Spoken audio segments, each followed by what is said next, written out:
아멘. 오늘 읽은 말씀에는 남유다의 8번째 왕인 요아스에 대한 기록이 나와 있습니다.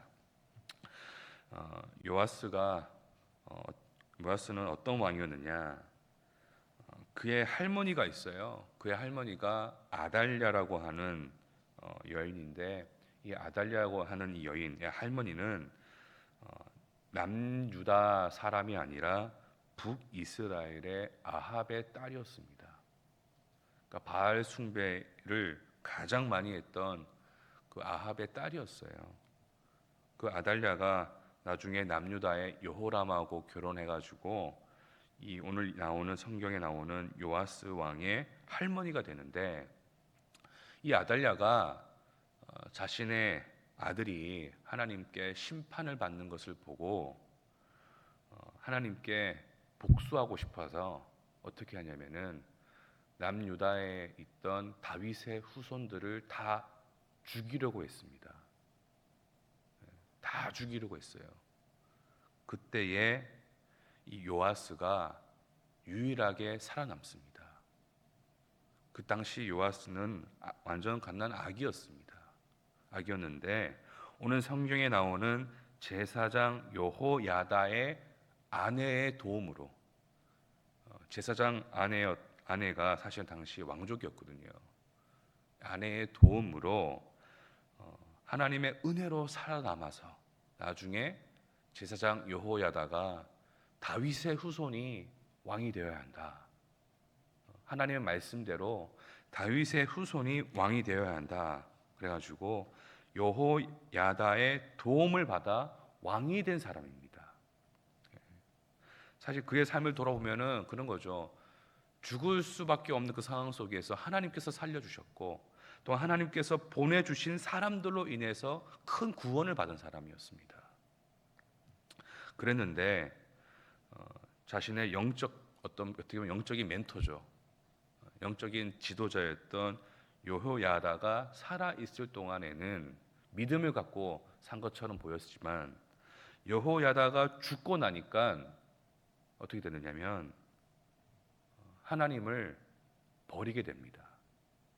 하나님을 버리게 되는데 오늘의 이야기 속에서 그런 생각이 들었습니다. 예전에 저희 이제 어머님이 어렸던 저에게 하나님을 믿어야 된다고 그렇게 강조하셨거든요. 사실 저희 집안은 하나님을 믿는 집이 아무도 없으셨습니다. 저희 친척들도 그렇고 다들 이 점집에 찾아가고 막 무당집 찾아가는 그런 좀 분위기가 많았거든요. 근데 저희 어머님이 이제 저희 집안에서 통틀어서 저희 집안에서 처음으로 예수님 믿으시고 저에게 늘 하셨던 말씀이 예수님 믿어야 된다고 하셨는데, 그 어머니가 고백하는 그 하나님이 때로는 와닿지가 않았던 것 같아요. 저도 어렸을 때요. 그러다가 어느 날 그 하나님을 만나면서 우리 어머니가 고백하는 그 하나님을 저의 하나님으로 고백하게 될 때에 저도 어떻게 보면 오늘 찬송가처럼 어떤 신앙적인 눈이 열렸던 것 같습니다.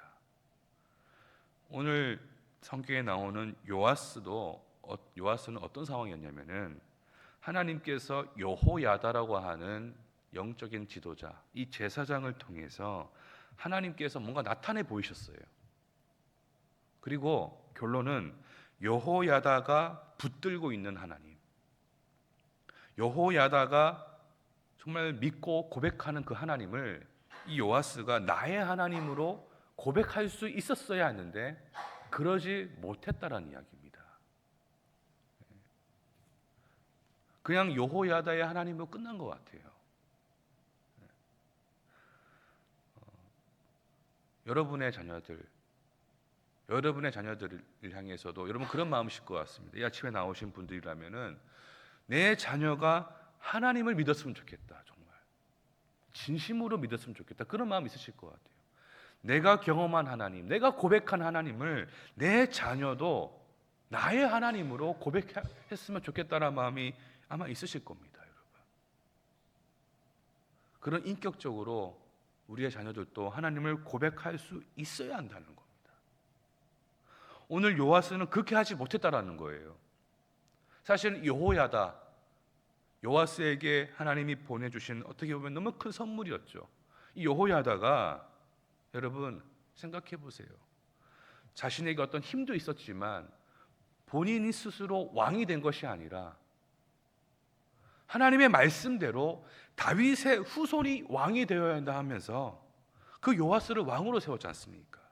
어떻게 욕심을 내지 않고 그런 모습 속에서 어떻게 저 사람은 이 욕심의 시대 가운데에 자신의 욕심을 따르지 아니하고 말씀을 쫓을 수 있느냐 하면서 저 여호야다가 고백하는 하나님은 어떤 하나님입니까? 그런 고민을 하면서 나의 하나님으로 믿었어야 되는데 그렇게 하지 못했던 요아스의 그 모습 세 가지를 여러분 간단하게 한번 보고자 합니다. 그 첫 번째가 2절에 나와 있어요. 2절에 이렇게 이야기합니다.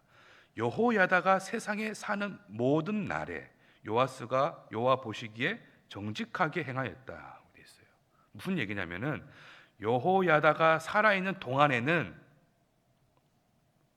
하나님 앞에서 요아스가 정직한 척을 했다라는 거예요. 어떻게 보면 이 여호야다를 약간 두려워했던 것 같아요. 어떻게 보면은 그 사람을 의식했던 것 같습니다. 사람의 눈을 두려워했던 것 같습니다. 여러분 우리의 신앙은 사람을 두려워하는 것이 아니고 사람의 눈을 의식하는 것이 아니라 하나님을 두려워하고 하나님의 눈을 의식해야 된다는 줄 믿습니다. 여러분 그걸 못했다라는 거예요. 나의 하나님으로 고백하지 못했을 때. 그리고 여러분 두 번째는 17절 18절에 보면은 결국에는 이 여호야다가 나중에 죽고 나니까 그의 빈자리에 바로 세상의 소리가 들어옵니다. 여러분 이게 뭘 얘기하는 거냐? 여호야다가 살아있는 동안 하나님 앞에 정직한 모습을 보이는 것처럼 보였지만 사실 그는 하나님의 음성을 하나님의 말씀을 듣고 있지 않았다라는 거예요. 여러분 이것이 바로 나의 하나님으로 고백하지 못한 모습입니다. 그 세 번째는 22절에 보면은 결국엔 요아스가 이렇게 잘못된 길을 갈 때에 하나님께서 또한 그를 너무나 사랑하셔서 선지자 스가랴를 보내셨어요. 그 스가랴가 누구냐? 그 영적인 지도자, 영적인 멘토인 여호야다의 아들입니다. 그런데 그 스가랴가 쓴소리 한다고 죽였다는 거예요. 22절에 이렇게 이야기해요. 그리고 여호야다가 베푼 은혜를 기억하지 아니하였다. 이 말을 좀 다르게 얘기하면은 하나님께서 여호야다를 통해 주신 은혜를 기억하지 못했다라는 거예요. 나의 하나님으로 고백하지 못하는 사람의 모습이 뭐냐? 은혜를 기억하지 못하는 거예요. 사랑하는 성도 여러분, 우리 성경에도 수많은 신앙인들이 하나님께 고백했던 그 믿음의 고백들이 있습니다. 믿음의 그 고백들을 바라보면서 여러분 우리도 신앙 안에서 그들이 고백한 그 하나님을 나의 하나님으로 고백하실 수 있기를 바랍니다. 나의 하나님으로 믿을 수 있기 바랍니다. 나의 하나님으로 인격적으로 만날 수 있기를 바랍니다. 그리고 우리의 자녀들도 우리의 다음 세대들도 여러분 나의 하나님으로 고백할 수 있다면 여러분 이것이 우리에게 가장 큰 은혜이고 축복인 줄을 믿습니다. 그리고 우리가 고백할 때에 세상을 의식하지 않고 다른 사람의 눈을 의식하지 않고 하나님 앞에서 곧게 서기 위해서 애쓰게 될 것입니다. 그리고 세상의 소리도 물론 듣습니다마는 그 세상의 소리가 우리를 흔들 수가 없을 것입니다. 바로 하나님의 소리가 우리를 뒤덮기 때문에 그렇습니다. 그리고 우리는 하나님의 은혜를 기억하게 될 것입니다. 이러한 믿음의 변화가 저와 여러분에게, 여러분의 자녀들에게, 또한 우리 국방대 교회에 속한 다음 세대들인 교회 학교와 청년부에게도 그런 놀라운 하나님의 은혜가 있기를 간절히 소망합니다. 우리가 이 시간 함께 합심 기도하겠습니다. 오늘 시간은 국방대와 합동대를 위해서 기도하는 날입니다.